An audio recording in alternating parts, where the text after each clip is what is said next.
हम पढ़ रहे हैं how to read faces Miriam study Stanton volume first theoretical part है।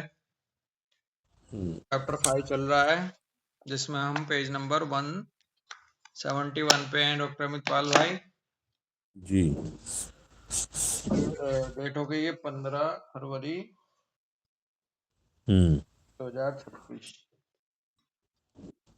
इसमें नया टॉपिक शुरू कर रही है इकोनॉमी। इकोनॉमी किस तरह से ग्लैंडुलर सिस्टम से संबंध रखता है।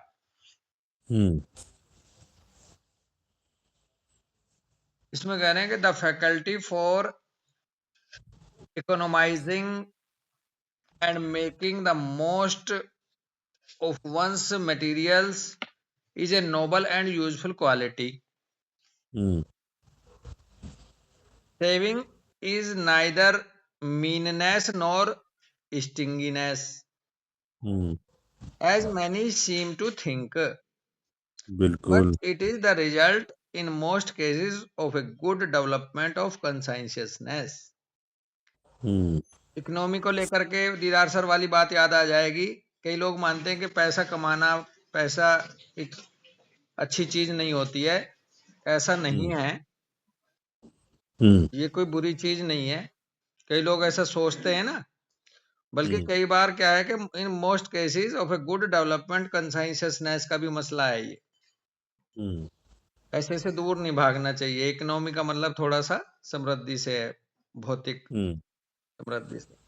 For this state in combination with firmness is observed well defined in the faces of all who possess the saving faculty as a talent.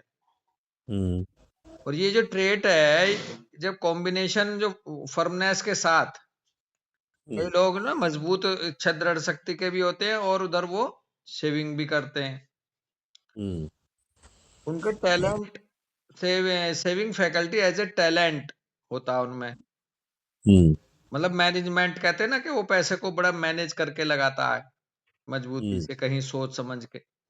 Now, in order to understand the faculty of economy, we must analyze its origin and action physiologically before we can comprehend its mental and moral aspects.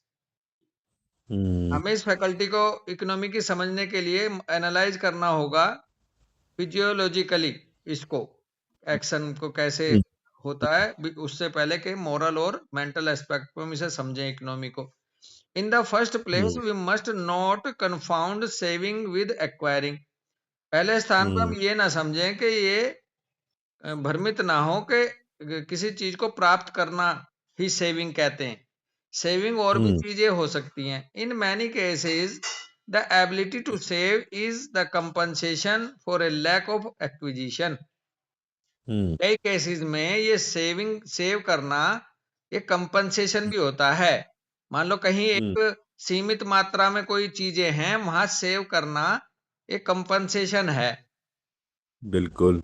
Many persons are not endowed by nature with a faculty for gaining much, and so the character, in order to sustain itself, has often the compensating faculty of economy.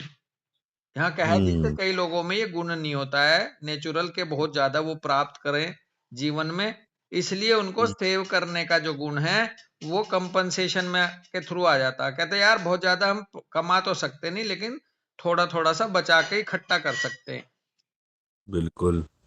Yet बहुत सही, many भैया बहुत सही बात कह रही हैं। वही आदमी ज्यादा बचाने की कोशिश करेगा जिसके अंदर टैलेंट कम होगा। मतलब वो एक कहते हैं ना कि नहीं यार सीमित मेरी बस मात्रा की में फन होगा कमाने का। यार मुझे कमाना नहीं जानता बहुत, कैसे पैसा कमाऊं मैं, तो मैं क्या की करता बस हूँ, थोड़ी थोड़ी सी सेविंग करने लगता हूँ। कंपनसेशन हाँ, वो है उसका।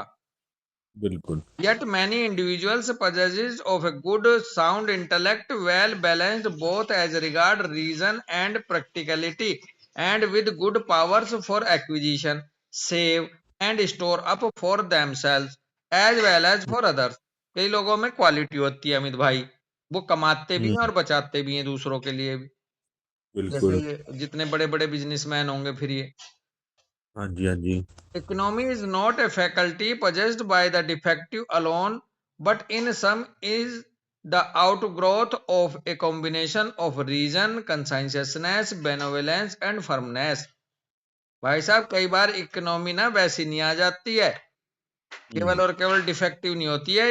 इकोनॉमी इकट्ठा करने के पीछे रीजनिंग, बंदे की कंसाइंशियसनेस, बेनोवेलेंस और फर्मनेस। टाटा इसका एग्जैक्ट एक्सीलेंट एग्जांपल है। टाटा रतन टाटा के अंदर रीजनिंग भी थी, कंसाइंशियसनेस भी थी, बेनोवेलेंस भी था बंदा और फर्मनेस भी था। बहुत बढ़िया, बहुत अच्छा एग्जाम्पल दिया आपने यहाँ पे। हाँ टाटा बिल्कुल, रतन टाटा एक्सीलेंट एग्जांपल है पॉजिटिव इकोनॉमी के लिए। आगे कह रहे इन highly developed characters those possessed of power and principle are found the faculties which lie at the base of their economy। Highly developed character जिनके अंदर होता है पावर और प्रिंसिपल की पाई जाती है, ये फैकल्टी उनकी इकोनॉमी के पीछे। फिर वही रतन जी का अगर एग्जांपल लेंगे, economy is derived from the normal action of the gland primarily, for in all those who are best adapted to store up and accumulate on a large scale, bracket में कह रहे हैं while at the same time using the sense their passions, bracket से बाहर आ गए, कह रहे हैं we find the storing up capacity within their own systems। उनके शरीर के में भी ग्लैंडुलर सिस्टम के रूप में भी वो क्वालिटी मिलती है। भाव ये है इसका, the glands create the juice of the body and accumulate a fund of tissue which serve to keep the body in a state of vigor and usefulness। Economy also results from balanced condition of all the bodily and visceral organs induced by the vigor and power which well-nourished gland have given to the organism। और भाई साहब जो economy किसी शरीर की वो एक balance condition है, सारे विसरल ऑर्गन्स के, बॉडीली जो ऑर्गन्स है उनके बैलेंस का नतीजा है। तभी तो होएगी इकट्ठी। अगर कोई विसरल ऑर्गन सही काम नहीं कर रहा तो उसके कहाँ इकट्ठी होएगी पावर और विगर। बिल्कुल बिल्कुल। और साथ में वेल नरिश्ड ग्लैंड भी होनी चाहिए। This creates such vigour of mind and breadth of judgment as to produce that quality of conservativeness which enables one to amass a large fortune। amass देख सकते हो आप, उस तरह से बाद में उसका बहुत अच्छा सौभाग्य बनता है इस क्वालिटी ऑफ कंजर्वेटिवनेस की वजह से।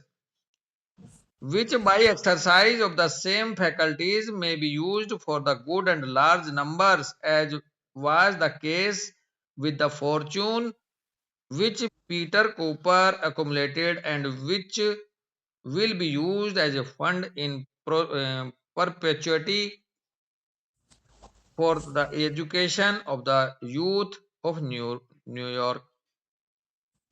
भाव यही है कि जो पीटर कूपर साहब थे उन्होंने उसी तरह से एक्यूमुलेट करा पैसे को, और फॉर्च्यून सौभाग्य के लिए वो फंड जो है काम में लाया उन्होंने यूथ ऑफ न्यूयॉर्क के भलाई के लिए एजुकेशन में लगाया। परपेचुइटी देखना होगा। हाँ भैया, एमास का मतलब होता है एकत्र करना, संग्रह करना, ढेर लगाना। अच्छा, एकत्र करना, लार्ज फॉर्च्यून मतलब भविष्य के लिए। और फिर इस तरह से पीटर कूपर साहब ने करा भी, और वो काम भी आया। न्यूयॉर्क में यूथ के एजुकेशन में लगाया उन्होंने। परपेचुइटी और देख लेना। And herein lies another proof and demonstration of the theory that man of broad build and large broad noses possesses greater breadth of judgment than those of opposite formation। क्या बात है, last में मजा आ गया। Last में जो इन्होंने कही है, कह रहे हैं हम ये भी देख सकते हैं कि दूसरा प्रूफ इस थ्योरी को डिमोन्स्ट्रेट करने के क्रम में कि जो व्यक्ति ब्रॉड बिल्ड होगा और लार्ज होगा। आज रतन टाटा का ही दिन है। हाँ जी। में रतन टाटा साहब की बॉडी को देख लेना, मजबूत, broad build, large, broad nose, नाक भी मजबूत थी और हम्म लंबा चौड़ा, तो उनके ब्रो जजमेंट भी बड़े ही होते थे। हम्म जबकि उसके उल्टा आ जाओ, जो नैरो बंदा है, नैरो नोज हम्म, है, वो हाँ। अपोजिट मिलेगा, वो नहीं कर सकता इन सब चीजों को।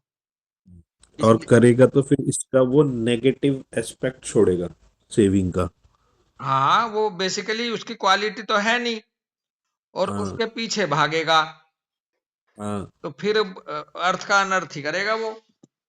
हाँ, क्योंकि अब यहाँ पे बहुत अच्छी बात जो लाइन लगी मेरे को ये थी कि वो कंसाइंसनेस, बेनोवलेंस एंड फर्मनेस, जी, नेशन ऑफ रीजन, ये पीछे ये तो वो होगी आगे की थॉट।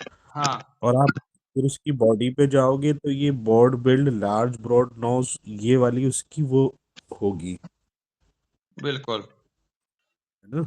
हाँ जी, हाँ जी। और पर्सपेटी का मतलब है भैया अनंत काल। अच्छा, आगे के लिए, हमेशा हमेशा के लिए, परपेचुइटी का। हाँ जी। ओके, सतत, परपेचुअल। हम्म, ओके, चलो लेकिन मैं यहीं आपको रुकते हैं बहुत भाई। मजे राम राम दोस्त हैं। रुक यहाँ में दूं? मजे की बात हाँ, कि जब हामिद। मैंने खुद पढ़ा था, हाँ, सिर्फ एक एग्जाम्पल से ही पूरे पैराग्राफ का ना वो चेंज हो गया, रतन टाटा बिल्कुल सेट बैठ रहा था, हाँ, है ना। और जब मैं ये खुद पढ़ा था हाँ। तो ये मैं इसको बड़े नेगेटिव एस्पेक्ट में ले जा रहा था। मैंने कहा भाई क्यों कह रही है ये इतना जोड़ने करने के लिए। अच्छा, अच्छा। हाँ, नहीं बिल्कुल। बिल्कुल रतन टाटा के एग्जाम्पल। और दीदार सर भी बोलते थे हाँ कि भाई पैसा कमाना बुरा थोड़ा ही है। तुम ही तो बता रहे थे एक बार, हाँ हाँ हाँ। पैसा कमाने से पीछे नहीं हटना चाहिए। कई हम्म, लोग सोचते हैं कि भाई पैसा मत कमाओ, पैसे वाले बुरे होते हैं। आपने तो एक बार जिक्र करा था, बड़ा अच्छा ये। हाँ हाँ। इसको ऑन करो। चलो यहीं रुकते हैं भाई, हैं। जी भैया, हाँ जी भैया, राम राम राम राम भाई। भैया।